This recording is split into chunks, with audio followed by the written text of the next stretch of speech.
This is one of the craziest stories from the American Revolution. One of the Army's best soldiers had a secret so big it could have gotten them executed. This soldier fought the British, got seriously wounded, and served for over a year. And you're not gonna believe this. That soldier wasn't even a man. Her name was Deborah Sampson, and today we're breaking down how she disguised herself, fooled an entire army, and became a legit war hero. This is insane. So, Deborah's story doesn't start on some epic battlefield. It starts with her being dirt poor. She was born in Plimpton, Massachusetts, on December 17th, 1760. Get this, her ancestors were literally on the Mayflower, but her family had absolutely no money. When Deborah was just 5, her dad walked out, leaving her mom with 7 kids to raise alone. It got so bad she became an indentured servant at just 10 years old.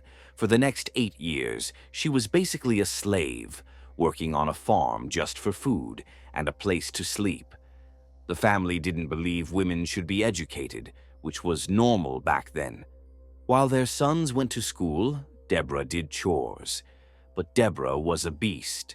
The family wouldn't let her go to school, so she secretly got the family's sons to teach her everything they learned. And all that farm work, it made her super strong. She learned to ride horses, hunt, and even fire a musket. When she finally turned 18, she was free, but had literally no options. Back then, women were just expected to get married. But Deborah wanted more. The Revolutionary War was happening, and she wanted in. So, in 1782, she came up with a crazy plan. She made a man's suit, disguised herself, and walked right into a recruitment office in Middleborough, Massachusetts. She signed up as Timothy Thayer and even got paid a bonus. But her plan completely failed. Someone from her town recognized her, and she was publicly shamed. The church even kicked her out for her unchristian behavior. Most people would quit right there, but not Deborah. She just went bigger. She traveled so far away that no one would recognize her. On May 23rd, 1782, she tried again. She was tall, she was strong, and this time she used her dead brother's name, Robert Shurtliff. She signed the papers, took the oath, and just like that, Private Robert Shurtliff was a soldier in the 4th Massachusetts Regiment. And here's where it gets even crazier. Because she was so tall and strong, they didn't just put her anywhere. They put her in the most elite unit, the light infantry. These were the Army's special forces, the biggest and strongest guys sent on the most dangerous missions. A woman in disguise just got put on the front lines of the deadliest squad in the Army. As she marched to West Point, New York, there was no way she could turn back. Okay, so Army life back then was absolutely brutal. But for Deborah, it was 1,000 times harder because she had to hide her secret 24/7. Every single second was a test. She had to master being a soldier and being a man. She learned to walk with a man's stride, to talk in a lower voice, and to swear like a pro. And the fact she couldn't grow a beard. Everyone just figured Robbie was a teenager who couldn't shave yet. It was the perfect cover. She was super careful, always bathing and sleeping away from the others whenever she could. She immediately earned the respect of the other soldiers, who just saw a quiet, tough kid who always got the job done. Her unit was sent to a place in New York's Hudson Valley called the Neutral Ground, which was basically a non-stop battle royale between patriots and loyalists. This wasn't a place for big organized battles. It was pure chaos with raids and ambushes. This is where Private Shurtliff would be put to the ultimate test. As part of the elite squad, she went on insane missions deep behind enemy lines and fought in raids against Tory camps. In one fight, her unit captured 15 enemy soldiers. She went through all the mud, the cold, and the constant fear, all while carrying this massive secret. If she made one mistake, it was all over. And that constant danger finally caught up to her. In the summer of 1782, during a massive fight near Tarrytown, she got hit twice. A sword slashed her head, and 2 musket balls ripped into her left thigh. The pain was unbelievable, but the fear was even worse. If a doctor checked her out, her secret would be over. She literally begged her friends to leave her to die, insisting she was fine. But the head wound was too bad. They dragged her to a field hospital anyway. There, a surgeon stitched her forehead. But before he could check her other wounds, Deborah, running on pure adrenaline, snuck out of the hospital. She ran into the woods and, with nothing but a penknife and a sewing needle, she performed surgery on herself. I am not kidding. She dug one of the musket balls out of her own leg. The second bullet was too deep to get out.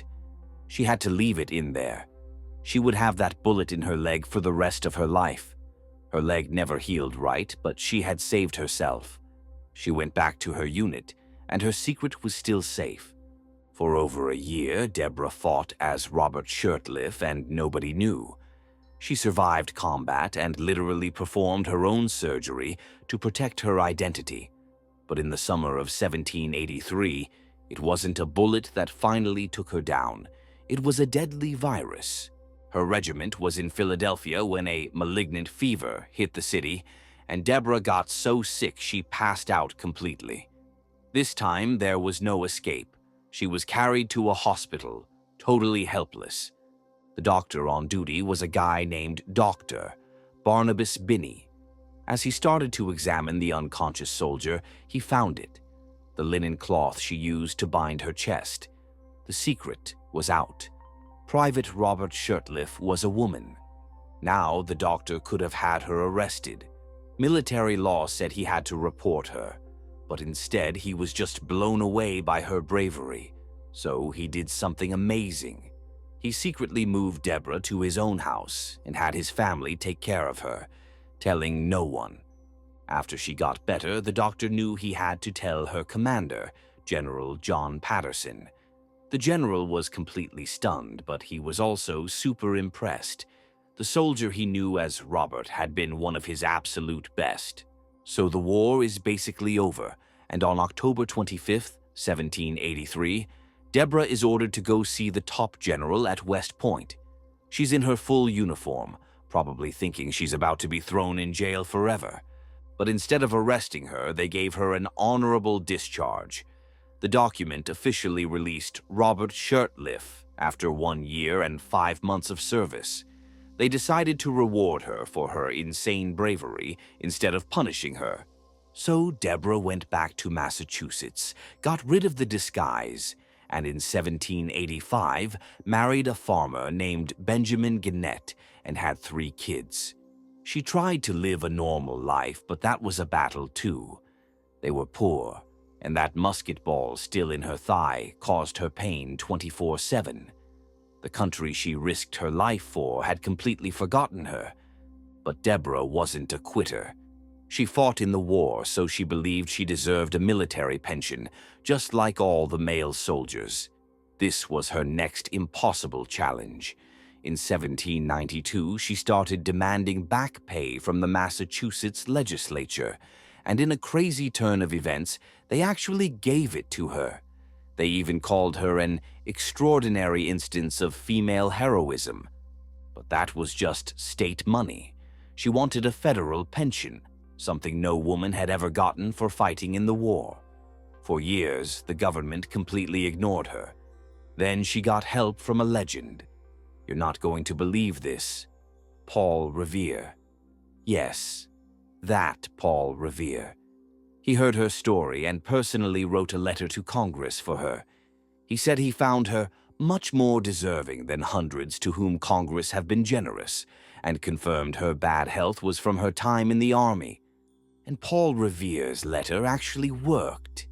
In 1805, the U.S. government gave Deborah Sampson a full military pension. She became the only woman to receive a full military pension for service in the Revolutionary War. After years of fighting, she had finally won. It gets even crazier. After she died, Congress gave her husband a pension just for being married to a soldier. They said the entire war had no other example of female heroism, fidelity, and courage. Deborah's story is one of the most incredible things I've ever heard. She didn't just fight on the battlefield. She fought for her identity, her health, and her right to be recognized.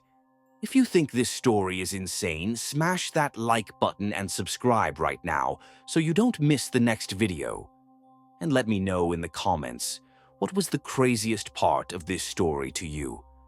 But even with the pension, she was still broke. So, in 1802, she did something nobody saw coming.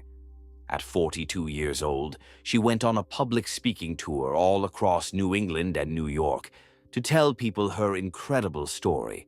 An American woman had never done this before. And for the final part of her show, she would go backstage, change into her full military uniform, and come out and perform complex military drills perfectly. She wasn't hiding anymore. She was owning her identity as both a woman and a veteran. Deborah died on April 29, 1827, at the age of 66. Her entire life was about doing the impossible, and today her legacy is bigger than ever. In 1983, Massachusetts literally named her their official heroine of the Commonwealth of Massachusetts.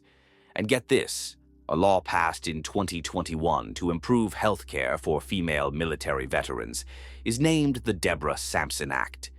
The woman who had to fight for everything is now a symbol of courage, helping female soldiers today get the respect they've earned.